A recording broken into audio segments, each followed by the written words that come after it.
اور ہر سطح پر مناتے ہیں.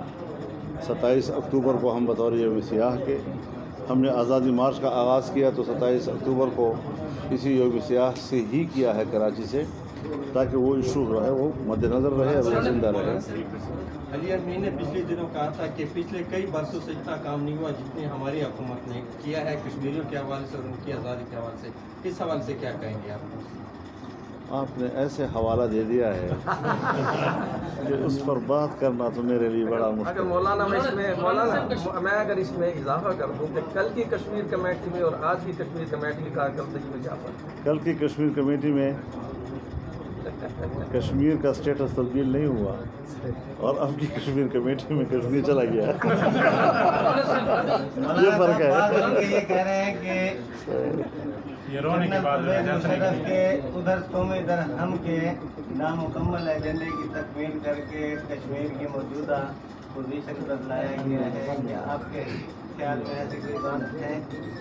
جو بات بظاہر جس طرف جا رہی ہے بظاہر جس طرف جا رہی ہے اس میں مجھے آپ کا سوال بدل نہیں لگتا ہے. مولانا صاحب کیا آپ یہ سمجھتے ہیں کہ کشمیر کے حوالے سے اگر حکومت آپ سے کسی قسم کا رابطہ کرے یا آپ سے کوئی مدد یا آپ سے سفارشات طلب کرے تو آپ حکومت اس حوالے کوئی مدد کریں گے یا اپنا کوئی لائے عمل دیں گے کہ کشمیر کا اسٹیٹس کس طرح تبدیل ہوگا اور یہ مسئلہ ہم کس طرح سالو کریں گے, کس طرح؟ جو آدمی کسی کو قتل کر دے پھر اس سے توقع رکھی جائے کہ اس کو زندہ کرے گا, یہ تو عجیب سی صورتحال ہو جائے گی. فاٹا کا جو اسٹیٹس چینج کیا گیا, فاٹا کا مرج کیا گیا, ہم پہلے بھی آپ کے جو اسٹیٹمنٹ تھی اس کی تائید ہر وقت کرتے تھے اور ہم کہتے تھے کہ مولانا صاحب جو کہہ رہے ہیں وہ ٹھیک کہہ رہے ہیں, وہاں کے لوگوں سے پوچھنا چاہیے, لیکن کر دیا گیا, ہو گیا ہے وہاں پہ. لیکن اب جو حالات وہاں پہ چل رہے ہیں وہ بالکل برداشت کے قابل نہیں ہے وہاں پہ. آپ کی پارٹی اس حالات میں ان لوگوں کے لیے کیا اقدامات ہیں, کیا ان کے لوگوں کے ساتھ جو نا آپ اٹھیں گے اور ان لوگوں کے مسئلے مسائلوں کے حل کرنے کے لیے؟ ایک دوسرا سوال ہے اور لائٹر نوٹ کہ ایک اسپیئر نے گانا ریلیز کیا ہے کشمیر کے حوالے سے, اس پہ کچھ لوگ تنقید بھی کر رہے ہیں, کچھ اس کو سراہ بھی رہے ہیں کہ وہ اچھا ہے. آپ کس نظر سے اس کو دیکھتے ہیں؟ مجھے ایک جملہ یاد آ رہا ہے خان عبدالغفار خان مرحوم کا, ملکوں نے پٹکو نہ آزادی کی. ایسے ملک گانوں سے آزاد نہیں ہوتے. بہت شکریہ جی.